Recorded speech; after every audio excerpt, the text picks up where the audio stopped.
10월 15일 수요일 하나님 말씀 스가랴 2장 1절부터 13절입니다. 함께 교독하겠습니다. 내가 또 눈을 들어본즉 한 사람이 측량줄을 그의 손에 잡았기로 내가 어디로 가느냐 물은즉 그가 내게 대답하되 예루살렘을 측량하여 그 너비와 길이를 보고자 하노라 하고 말할 때 내게 말하는 천사가 나가고 다른 천사가 나와서 그를 맞으며 이르되 너는 달려가서 그 소년에게 말하여 이르기를 예루살렘은 그 가운데 사람과 가축이 많으므로 성곽 없는 성읍이 될 것이라 하라. 여호와의 말씀에 내가 불로 둘러싼 성곽이 되며 그 가운데 영광이 되리라. 오호라 너희는 북방 땅에서 도피할지어다 여호와의 말씀이니라.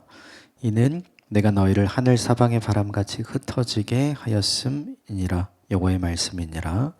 바벨론 성에 거주하는 시온아 이제 너는 피할 지니라.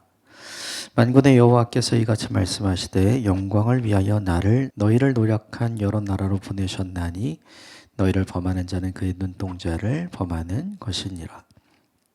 네가 손을 그들 위에 움직인즉 그들이 자기를 섬기던 자들에게 노략거리가 되리라 하셨나니 너희가 만군의 여호와께서 나를 보낸 줄 알리라.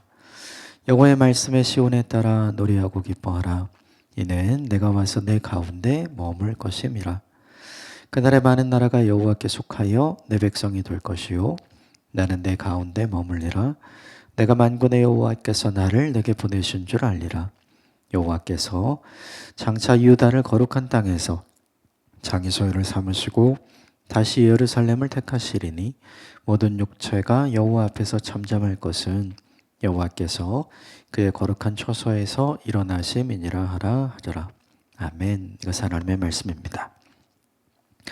오늘 본문의 말씀은 스가랴가 본 세 번째 환상인데 측량줄을 가진 사람을 보게 되죠. 오늘 본문에는 이제 두 천사가 나오는데 첫 번째 천사와의 만남 그리고 두 번째 천사와의 만남과 대화가 이제 기록이 되어 있습니다. 본문을 좀 몇 가지 부분만 살펴보고 우리에게 적용할 것들을 같이 좀 적용해 보도록 하겠습니다. 먼저 1절과 2절 같이 읽읍시다. 시작.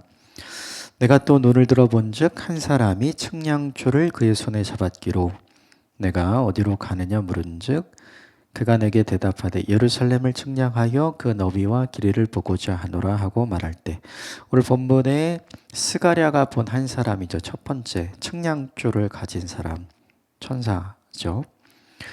그를 보고 물었죠. 어디로 가냐? 뭐 하러 가냐? 그랬더니 2절에 예루살렘을 측량하러 간다. 이렇게 이야기를 하죠. 이걸 좀 생각을 해보면 포로기에서 돌아와서 스룹바벨이 2년 동안 이제 성전의 기초 공사를 하죠. 근데 그 공사가 이제 더 이상 진척이 되지 않고 14년 동안 머물러 있었죠. 그러다가 학계 선지자에 의해서 이제 다시 시작하자. 이런 이야기 때문에 사람들이 다시 시작하게 됐고 학계 선지자의 이야기를 들은 지 이제 2달 후에 오늘 본문의 스가랴 선지자도 함께 사람들을 위로하고 격려하면서 이 일을 함께 하자. 이런 일들을 하게 되죠. 그러니까 총 14년 동안 멈춘 성전의 공사의 현장에 오늘 본문에 등장하는 이 첫 번째 천사가 측량을 하러 간다는 건 측량을 왜 하는 거예요? 공사를 다시 시작하기 위해서 하는 거죠.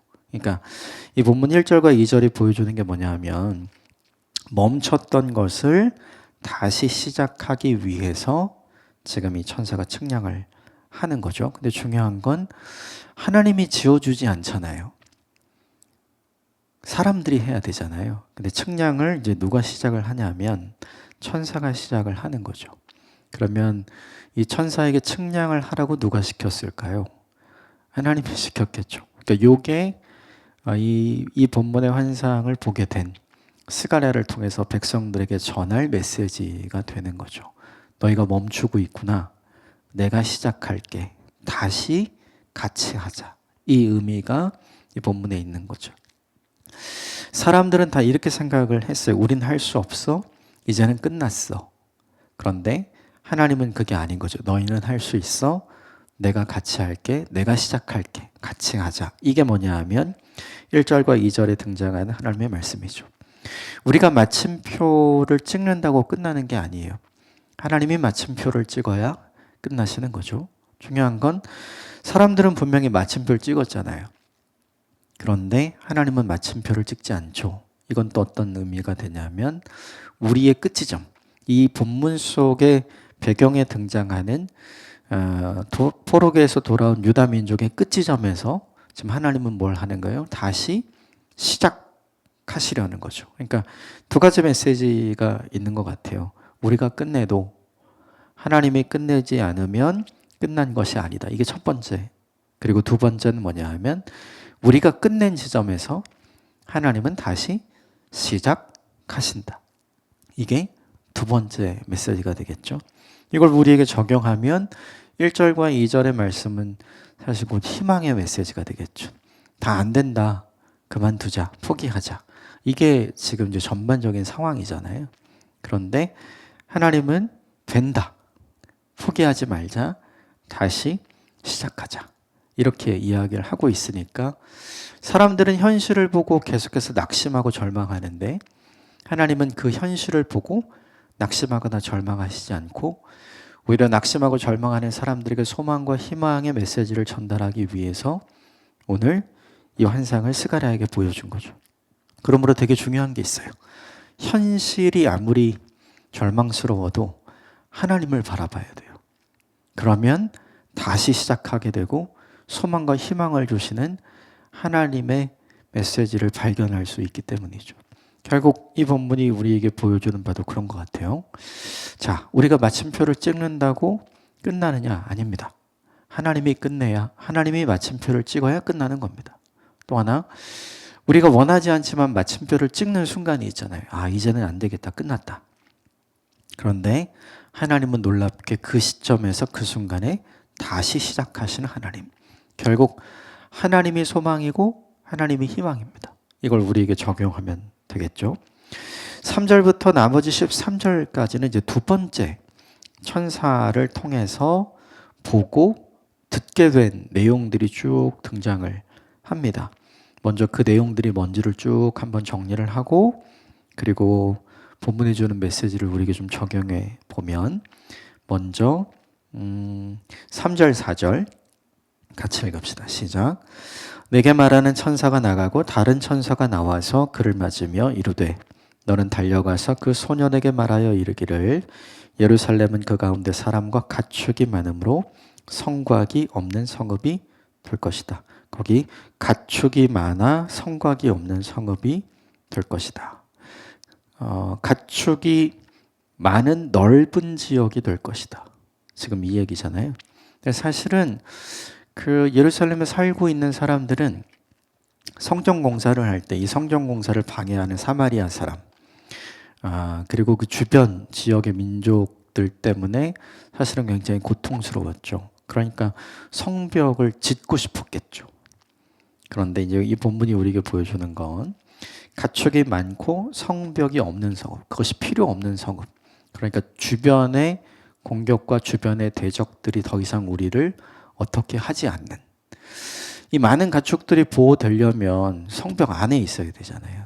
근데 성벽이 없어도 괜찮은 걸 보면 주변에 포로기에서 돌아온 유다 사람들이 걱정할 만큼 그들의 위협이 되는 대적이 모두 사라진 상황, 이게 3절과 4절이 보여주는 거죠. 이렇게 앞으로 될 거야.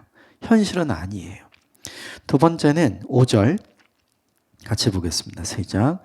여호와의 말씀에 내가 불로 둘러싼 성곽이 되며 그 가운데 영광이 되리라. 말씀드린 것처럼 사람들이 현실적으로 가장 필요로 했던 건 자신들을 보호해 줄 성벽이었어요. 그런데 오늘 본문에 하나님이 너희의 성벽이 되어줄 거야. 내가 너희의 성벽이 되어주는데 어떤 성벽이래요? 불로 둘러싼 성곽. 아무도 다가오지 못하는, 하나님께서 보호해 주시겠다. 이렇게 이야기하죠. 사람들은 이제 물리적 성벽, 보이는 성벽이 필요했거든요. 그런데 하나님께서 보이지 않는 성벽이 되어줄게 이렇게 약속하는 거죠. 자, 세 번째 6절 7절 같이 읽읍시다. 시작. 오호라 너희는 북방 땅에서 도피할지어다 여호와의 말씀이니라. 이는 내가 너희를 하늘 사방의 바람같이 흩어지게 하였음이라. 여호와의 말씀이니라. 바벨론 성에 거주하는 시온아 이제 너는 피할지어다. 너희가 북방 땅에서 도피한다. 이 너희를 이제 유다 사람들로 보면 이게 되게 어려운 말씀이죠. 마음이 힘들어지는 말씀이에요. 그럼 예전처럼 또 우리가 당한단 말이야? 이렇게 되는데 이 본문에 너희를 유다 사람으로 보지 않고 지금 현실 속에서 유다 사람들을 어렵게 하고 힘들게 하는 다른 대적, 사마리아 사람들, 그리고 주변에 이제 다른 민족들이라고 생각을 하면 그들이 피해야 한다. 이렇게 되거든요. 이 말은 무슨 말이냐? 내가 너희를 강력하게 만들 거야. 라는 반대급부의 의미가 되는 거죠. 사실은 힘이 없어요, 이 사람들은. 그래서 지금 걱정하는 거잖아요. 그래서 성전 공사도 멈추고 지금 하루하루 살기 급급하거든요. 근데 이 본문에 하나님께서 약속하시는 거죠. 사람들이 너희를 피하는 존재가 되도록 내가 너희를 강력하게 만들어 줄 거야. 이렇게 이야기하는 거죠. 자, 8절 말씀 같이 봅시다. 시작. 만군의 여호와께서 이같이 말씀하시되 영광을 위하여 너희를 노력한 여러 나라로 보내셨나니 너희를 범하는 자는 그의 눈동자를 범하는 것이다. 이게 너희를 건드리는 자는 나를 건드리는 자가 되는 거야. 이게 이 뜻이에요. 그러니까 너희와 대적이 되는 자는 나와 대적이 되는 거야. 너희와 싸우는 자와 내가 대신 싸워줄 거야. 지금 이 이야기를 하고 계시는 거죠. 자, 9절 같이 봅시다. 시작. 내가 손을 그들 위에 움직인즉 그들이 자기를 섬기던 자들에게 노략거리가 되리라 하셨나니 너희가 만군의 여호와께서 나를 보내신 줄 알리라. 그 9절에 내가 손을 그들 위에 움직인즉 이게 직역하면 내가 그들을 친즉 이런 뜻이 돼요. 그러니까 지금까지는 너희가 두려워하고 무서워하고 당하기만 했던 그들을 하나님께서 치실 것이다. 하나님께서 징계하시고 심판하실 것이다. 그렇게 되면 그들도 그 존재가 하나님이라는 걸 알게 되고 너희도 하나님이 너희를 지키신다는 걸 알게 될 거야. 이 이야기죠. 자, 10절 같이 읽읍시다. 시작. 여호와의 말씀에 시온에 따라 노래하고 기뻐하라. 이는 내가 와서 내 가운데 머물 것입니다. 그러므로 기뻐하고 즐거워하고 찬송하라. 왜냐하면 내가 너와 함께 함으로 내가 너의 방패가 되어주고 내가 너의 공격수가 되어줄게. 지금 이 이야기를 하고 있는 거죠. 6번째예요. 7번째 마지막으로 보면 12절 같이 읽읍시다. 시작. 여호와께서 장차 유다를 거룩한 땅에서 자기 소유를 삼으시고 다시 예루살렘을 택하시리니. 사람들이 돌아와서 사람들이 초창기에 가졌던 마음은 여기에다 성전을 다시 지으면 하나님께서 다시 우리를 택하신 걸 확인할 수 있어 라고 생각을 했던 거죠. 그런데 지금 못 짓고 있잖아요. 사람들 마음에 어떤 생각이 있었냐 하면 하나님이 우리를 다시 택하신 거 아닌 거 아닌가? 이 생각이 든 거죠. 이런 의심과 회의가 들었어요. 그런데 이 본문이 보여주는 건 뭐냐 하면 다시 내가 너희를 택한 걸 확인하게 해줄 거야. 너희를 택한 건 하나님이라는 걸 너희가 알게 해줄 거야. 이렇게 이야기를 하는 거죠. 그렇다면 중요한 게 지금 총 7개를 얘기했잖아요. 이 총 7가지는 아직 현실에선 이루어지지 않은 거예요. 근데 강력하게 사람들이 원하고 사람들에게 필요한 거. 그걸 하나님께서 해주시겠다. 이 7가지로 약속을 하게 되는 거죠. 쉽게 말하면 지금 하나님께서 7가지의 약속을 통해서 사람들에게 위로하고 격려를 주시는 거죠. 되게 중요한 게 있어요. 그게 뭐냐 하면 현실의 벽이 이들을 멈추게 했잖아요. 그렇죠? 사람들이 이렇게 생각하는 거죠. 현실의 벽을 없애주면 우리가 할 수 있는데, 다 이렇게 생각을 한 거죠.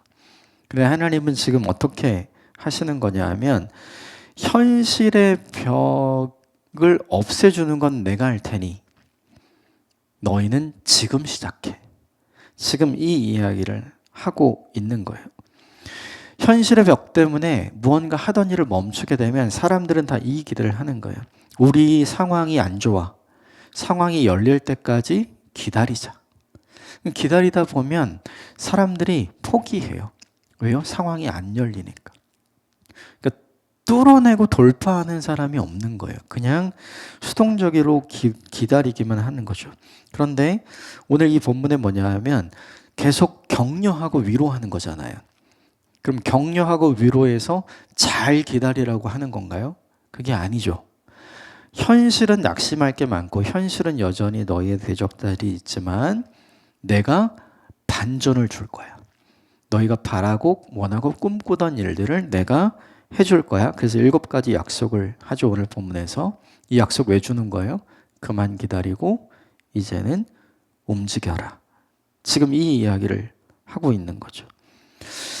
가끔 우리가 이런 생각을 해요.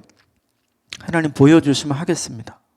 근데 이 본문이 또 성경이 우리에게 보여주는 건 뭐냐면 보여주면 하는 게 아니라 하면 보게 되는 거죠.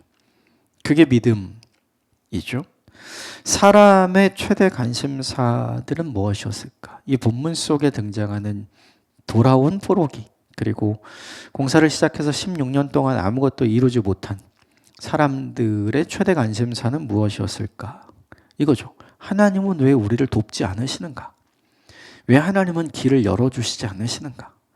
왜 하나님은 저들을 그냥 두시는가? 이게 이 사람들의 최대 관심사였고 질문이었죠. 그런데 하나님은 이 본문에서 뭐라고 얘기하는 거냐면 너 왜 아직 기다리고 있니? 너 왜 아직 아무것도 안 하고 있니? 움직여. 그러면 내가 네가 지금 걱정하고 염려하고 있는 것들을 내가 다 할 거야. 이걸 어떻게 할 수 있냐면 13절 마지막 절 같이 읽어볼까요? 시작. 모든 육체가 여호와 앞에서 잠잠할 것은 여호와께서 그의 거룩한 처소에서 일어나심이니라 하라 하더라. 하나님이 먼저 움직이잖아요. 하나님이 먼저 움직이셔서 내가 이렇게 움직일 거야. 그러니 너도 움직여. 이렇게 이야기하고 싶으신 거죠. 이게 되게 우리에게 중요한 게 있어요. 우린 다 기적을 바래요. 기적이 일어나는 걸 바라는 거죠. 그런데 기적은 일어나는 것이기도 하지만 이 본문이 우리에게 보여주는 건 기적은 일으키는 것이기도 해요. 아무것도 안 하면 아무것도 안 일어나는 거죠.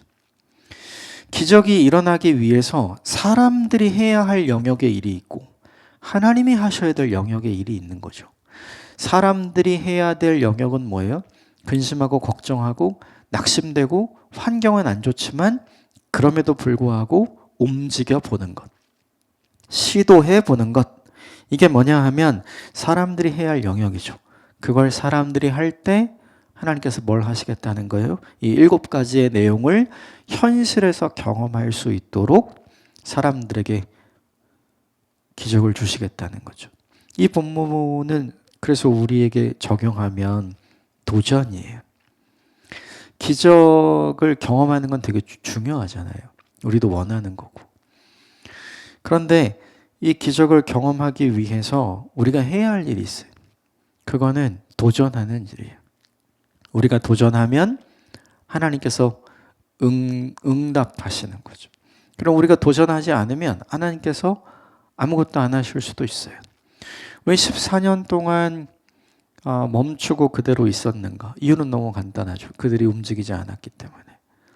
성전은 하나님이 지어주지 않아요. 결국 그들이 지어야 되거든요. 그렇다면 필요한 게 있죠. 아무리 힘들고 아무리 어려워도 하나님을 신뢰하고 내가 해야 할 일을 해야 되는 거죠. 한 발을 내디디면 드디어 하나님은 하나님의 일을 하기 시작하시죠. 구약 성경 전체가 보여주는 대부분의 기적이 이런 식이에요. 사람이 자기가 해야 할 일을 하면 하나님은 하나님이 하셔야 될 일을 하는 거죠. 이것이 두 개가 합쳐지면 뭐가 돼요? 놀라운 기적의 경험이 되는 거죠. 저와 여러분의 인생에 오늘 이걸 정리하고 적용해야 될 것 같아요. 내가 할 일을 할 때 하나님은 기적을 완성시켜 주신다. 기적의 시작은 우리가 하는 거예요. 기적의 완성은 하나님이 하시는 거고. 그래서 오늘 본문에 위로하고 격려하면서 다시 시작하자, 움직이자 이렇게 이야기하시죠. 우리도 멈추었던 것이 있다면 오늘 곰곰이 생각해보고 기도하고 다시 시작하고 다시 도전하는 오늘 하루가 되었으면 좋겠습니다. 함께 기도하겠습니다.